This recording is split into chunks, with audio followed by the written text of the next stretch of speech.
개심종, 개심사, 불자 여러분, 반갑습니다. 오늘은 지장경 독송을 영험록을 독송하도록 하겠습니다. 제3장 법문을 받들고 다시 살아나다. 당나라 종산 개선사에 지장보살 존상에 얽힌 이야기이다. 이 지장보살은 높이는 삼척인데 그 둘레에서는 항상 큰 광명이 났으며 배광이 사척 5촌이나 뻗쳤다고 한다. 그 시절에 모신지가 여러 해 되었으나 누구의 조상인지 알지 못하고 내려왔다. 그 뒤에 양주 도독 등종이 나이 61세 되던 해에 가벼운 병으로 눕더니 갑자기 죽고 말았다.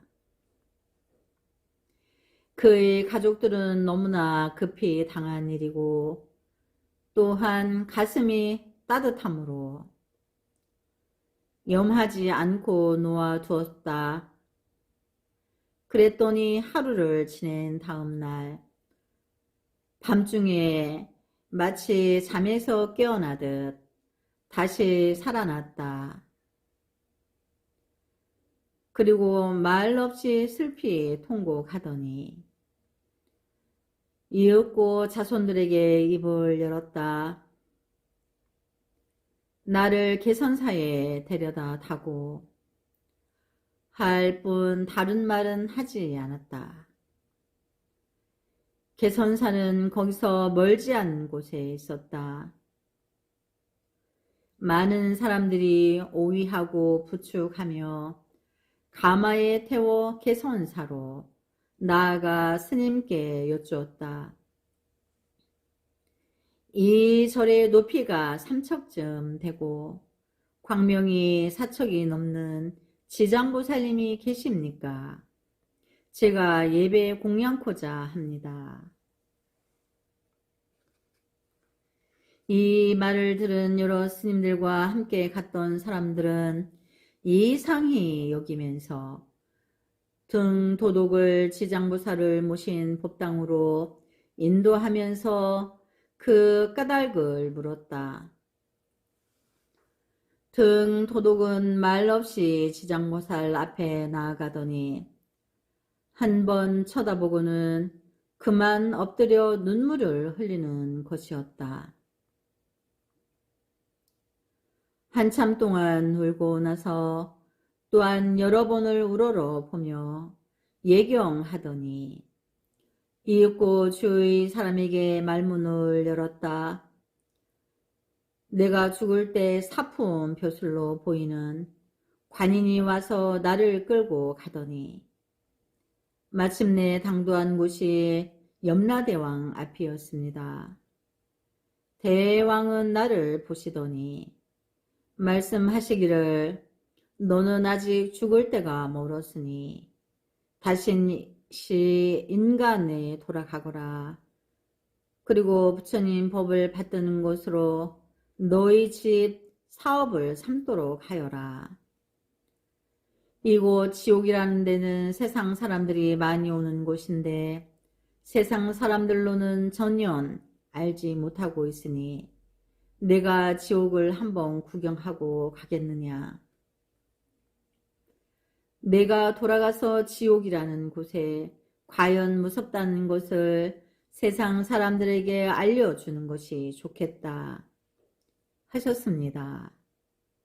내가 보고서 합니다 하였더니 대왕은 노귀를 입은 관인을 불러 몇 마디 분부하시더니 나에게 말씀하였습니다.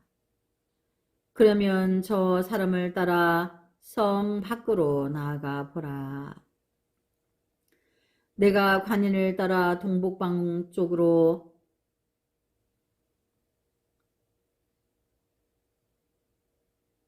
36리 가량이나 가니 거기에는 쇠로 만들어진 큰 성이 있는데 쇠 문이 꽉 닫혀 있었고 성 안에 들어서니 맹렬한 불길이 솟아오르고 쇠에 녹은 물이 강처럼 흐르고 있었습니다. 그 가운데를 자세히 살펴보니 수를 헤아릴 수 없는 사람들이 고초를 받고 있었습니다. 그런데 한쪽을 본즉 맹렬한 불길을 헤치며 고초받는 사람들을 위로하고 교화하고 계시는 스님이 보였습니다. 이상하게도 그 스님이 가시는 곳은 금방 불꽃이 멎는 것이었습니다. 나는 앞으로 계속 나아가면서 지옥을 구경하였는데 한 성에 이르르니 그 가운데는 또 무서운 지옥이 있어서 18이나 되는 큰 지옥에서 고통받는 모양은 도저히 형용할 수 없는 것이었습니다. 여기서도 또 앞서 스님이 보였는데 불길을 멎게 하고 죄인을 교화하는 것은 앞서와 같았습니다.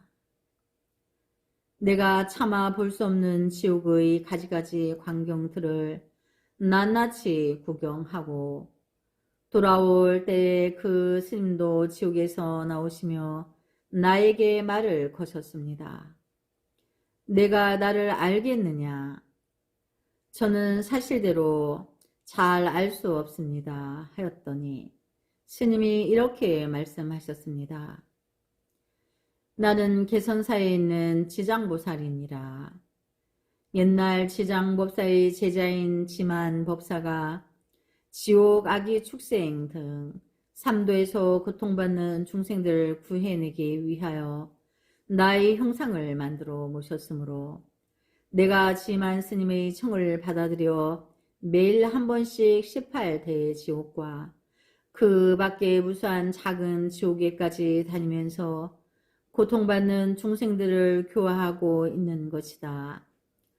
이런 중에서 보면 지옥세옥에서도 혹 선근이 남아있어 착한 마음이 강한 자는 내 말 한 번에 곧 발심하여 지옥고를 벗어나며 그 다음에 착한 힘이 약한 자는 고통을 벗어날 인연만 심을 뿐이니라. 또 선근이 없고 사견만 깊은 자에게도 고통을 벗어날 인연을 심게 되고 그 중에서도 사견만 많은 자는 고통을 벗어나기 어려우니라. 그 중 선근이 미약한 자는 오히려 교화하기 쉬우나 한번 지옥에 들어가기만 하면 좀채로 구제하기는 매우 힘드느니라. 그런데도 세간에서 악한 업력만 기른 사람은 자기 허물을 깨달을 줄 모르고 오직 고통받는 일과 빠져나올 것만 기다리니 이 어찌 슬프지 아니하랴. 세상에 살면서 선근이 있는 사람은 자기의 허물을 뉘우치는 마음을 낼 것이니 너는 부처님의 법력을 받아 세상 사람들이 지옥고를 받지 않도록 일러주고 힘쓰도록 하라. 어서 인간에 나가 여러 사람들에게 이 뜻을 전하라. 이 말씀을 듣고 고개를 들어 스님을 쳐다보니 이제까지 스님의 몸은 어느덧 적어져 키는 3척 정도로 보이고 이마에서 환하게 광명이 났으며 눈이 유난히 빛났습니다. 내가 공손히 예배를 드리고 돌아서려 하니 스님께서는 이런 글귀를 일러주셨습니다. 인간계에 있어도 도 닦을 수 있나니 모든 선근 끈인 자도 발심하면 다 되네. 악도에 떨어져 죄업이 이거지면 깨달을 맘 못 내니 구원하기 어려워라. 노쇠한 사람들이 길을 가고자 할 때 팔, 다리를 부축하면 나아갈 수도 있어. 누워서 부동하면 어찌할 수 없나니 중생들이 지은 바 정업도 그 같느니라. 스님께서 이 개송을 말씀하시고 어디론지 자취를 감추셨습니다. 나는 그때부터 그 스님이 일려주신 말씀을 잊을까봐 그것만을 생각하느라고 아무에게도 아무 말 못하고 지금까지 와서 이제 여기 지장보살의 존상을 우러러 배우니 지옥에서 보던 바와 똑같고 또한 그때 말씀하신 것이 생생히 되살아납니다. 이 말을 들은 개선사 스님들과 자리를 함께 하였던 모든 사람들은 모두가 놀라고 또한 기이하게 생각하면서 다시 몇 번이고 지장보살을 우러러 보았다. 그리고서 신심이 두텁고 솜씨 좋은 화공을 청하여 앞서부터 모셔왔던 지장보살 탱화를 본떠서 다시 그리게 하고 앞서의 탱화와 함께 그대로 모셨다.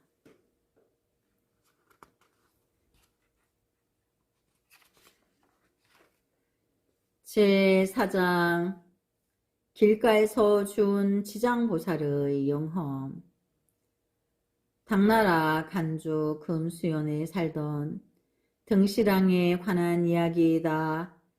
이 사람은 본래부터 부처님을 믿어왔다. 그런데 어느 날 길가에서 지팡이 모리 같은 것을 주었는데 거기에는 스님의 형상이 새겨져 있었다.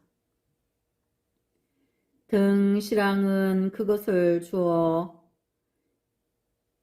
집에 가지고 와 벽에 꽂아 두었다.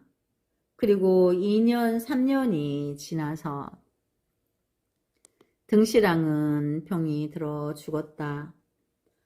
그러나 가족들은 그의 가슴이 식지 않은 것을 보고 혹시나 살아나는가 하여 염을 하지 않고 그대로 두었더니 하룻밤을 지난 다음 날 낮에야 다시 살아났다.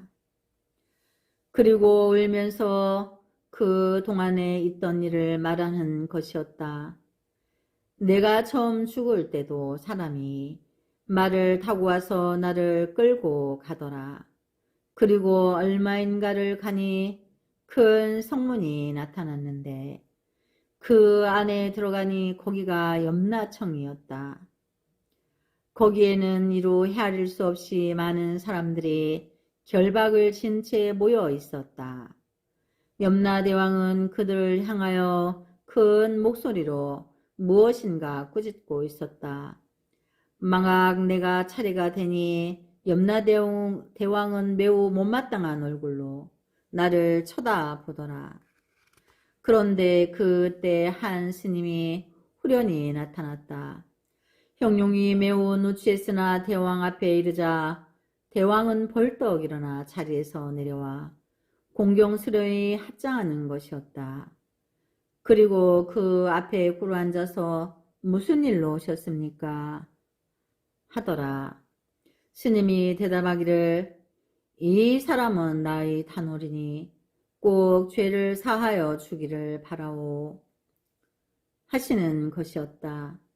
대왕은 대답하기를 이 사람은 죄업이 이미 결정되었고 또한 수명과 식로까지 모두 다 하였으므로 죄를 사해 주기가 매우 어렵습니다. 한다. 스님이 다시 말하기를 내가 옛적에 33천 선법 땅에서 부처님께서 나에게 부축하시기를 죄업이 정해진 모든 유종 중생들도 꼭 구제하라고 하셨으며 내가 죄업 중생들을 제도코자 하는 것은 오늘 처음 시작하는 일도 아니며 하물며 이 사람은 그다지 중한 죄를 범한 것도 없는 것인데 어찌 구제하지 못한단 말이오 하셨다. 대왕이 이 말을 듣고 나더니 공손스러운 말로 여쭈기를 대사님 원력이 크고 견고하여 흔들리지 않으시니 마치 금강산과 같습니다. 대사님의 뜻이 그러하시니 이 사람을 곧 인간으로 내보내겠습니다. 하더라. 이 말을 들은 스님은 매우 기뻐하시면서 나의 손목을 잡고 오던 길로 다시 인도해 주셨다. 우리 마을 가까이 와서 헤어질 때 스님께 여쭙기를 스님 참으로 감사합니다. 스님께서 저를 살려주셨습니다. 참으로 큰 은인이십니다. 저에게 스님의 법호를 일러 주십시오. 영원히 간직하고 마음속에 깊이 모시겠습니다. 하였다. 그랬더니 스님께서 말씀하시기를 나는 지장보살이니라. 내가 인간에 있을 때 길가에서 나의 형상을 보고 잘 알지 못하면서도 소중하게 주어다 너희 집 벽에 꽂아둔 일이 있지 않느냐. 그것은 아이들이 장난으로 지팡이 머리에 내 얼굴만 새겨두고 그 밖의 나머지는 새기지 못한 것이니라. 그래서 나의 형상이 이렇게 추로하니라. 내가 나를 소중한 마음씨가 갸륵하다. 이 말을 마치자 문득 스님의 모습은 보이지 않더라. 그리고 나는 이제 다시 살아날 수 있게 되었다. 사람이 깨어난 뒤에 생각이 나서 자기 집 벽에 꽂아둔 지팡이를 다시 보니 과연 그 말씀과 같이 되어 있었다. 그리고 지팡이 가운데가 갈라졌으므로 전단 형목을 구하여 다시 5촌가량 크기를 보충하여 조성하였다. 신랑이 죽은 곳에서 살려준 지장보살의恩공을 생각하고 정성을 다하여 조성하였던 것이다. 그 뒤로부터 지장보살 형상에서 때때로 광명을 놓아 집안을 밝게 비쳤다. 신랑은 크게 환희심이 나서 이번에는 아주 새로이 지장보살 존상을 크게 조성해 모시고 자기 집을 절로 만들었으며 이름을 지장대라 하였다. 그리고 작은 지팡이 등산까지 함께 모시고 예배 공양하였으며 연불 기도하기를 쉬지 않았다. 이 소문은 원근에 곧 퍼져서 예배 공양하러 오는 사람들이 모여들어 그의 집 앞은 마침내 한 시가가 되고 말았다. 네, 오늘은 여기까지 독송하도록 하겠습니다. 나무 지장보살, 나무 지장보살, 나무 지장보살.